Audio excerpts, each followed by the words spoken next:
First, zip open the Hydroflyer carry case. The lid can be used as a place to kneel or store tools while you assemble. Keep the rail protector on during assembly as it will help protect the edges of the board. Next, locate the 4 T-nuts and 35mm screws.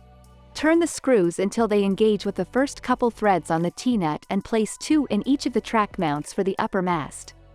Grab the upper mast and place it on the deck facing forward. Slide the 4 bolts through the recess on the mast base until they sit in the countersunk holes.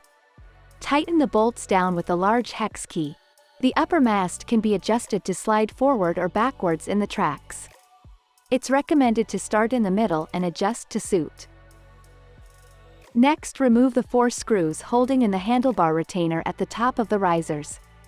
Remove the retainer and place the handlebars in the riser with the bars bending upwards and sweeping towards the back. The lines on the bars can be used to center the bars on the risers. Lightly tighten the screws and test the feel of bars for personal preference. Once you have the bars in a position that feels comfortable, you can screw the 4 bolts back in, tightening evenly.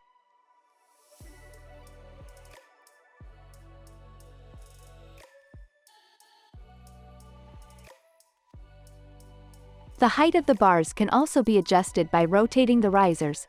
It's recommended to start with a 45-degree angle. These bolts at the base of the risers should now be tightened down as well. The upper mast is now assembled.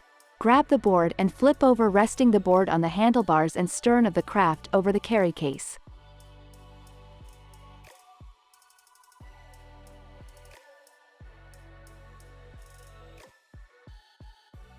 Grab the lower mast carefully, inserting the wires through the hole and making sure they won't pinch during installation.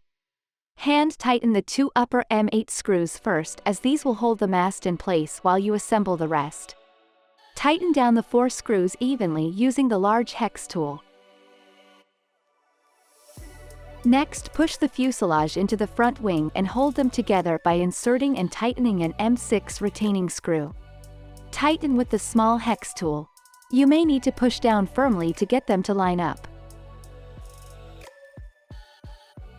Next, grab a shim from the toolkit and assemble the rear stabilizer in the order shown. It's recommended to start with a 0 or 1 shim and adjust to preference. The higher the number, the more the front of the board will want to come up at speed. Tighten the assembly down evenly with 2 M6x30 screws and the small hex tool.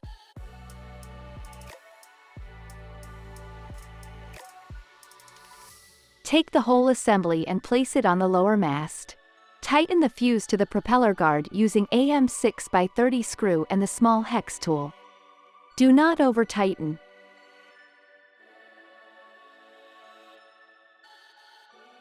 Next, tighten the front wing to lower mast using 2 M8x30 screws and the large hex tool.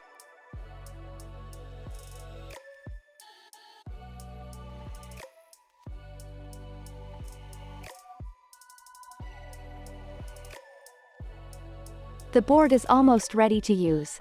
Remove the wing cover and bumper guard and bring board to the water.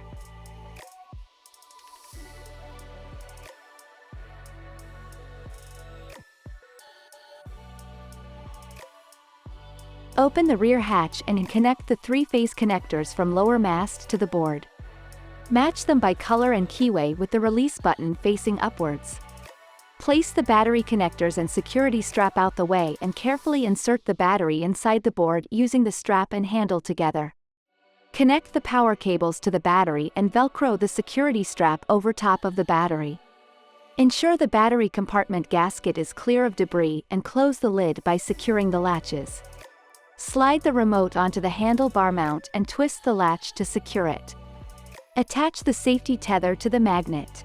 You are now ready to ride.